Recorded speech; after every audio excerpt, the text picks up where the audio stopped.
வெற்றிமாறனை இவங்க ஏமாத்திருக்காங்கன்ற ஒரு ஐயம் இருக்கு. படத்துல வச்சிருக்கிற காட்சிகள் குறிப்பிட்ட காட்சிகள் முழுக்க முழுக்க இந்த புத்தகத்துல இருந்து எடுத்த காட்சி தான். அது வெற்றிமாறனுக்கு தெரியுமோ தெரியாதோ தெரிஞ்சிருக்கு, அது புரியல. அவருக்கு பின்னால இருந்தவங்க இந்த கதையை நான் கொடுத்துன்னு பல பேர் இன்னைக்கு யூடியூப் சேனல்லாம் பேசிட்டு இருக்காங்க. ஆக வெற்றிமாறனை இவங்க ஏமாத்திருக்காங்கன்ற ஒரு ஐயம் இருக்கு. அவரு கற்பனைன்னு சொன்னாலும் ஊர் பூரா தெரியுது. புலவர் கலிபெருமளோட வாழ்க்கையில் நடந்த சம்பவம், நக்சல்பாரி இயக்கத்தோட வரலாறு தெரியுது. இது ஒன்று அவருக்கு வெற்றிமாறனுக்கு பெரிய கிரெடிட் தான். இது தயக்கம் காட்ட வேண்டியது இருக்கல.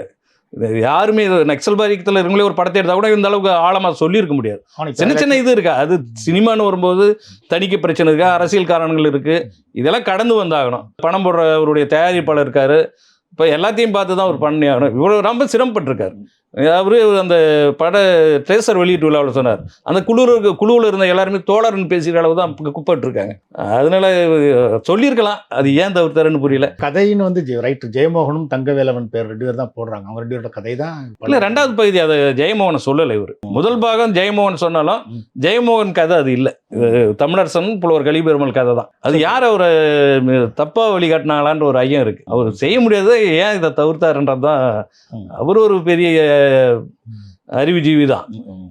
இது எப்படி இது எதுக்காக தவிர்த்தாருன்றது தான் புரியல.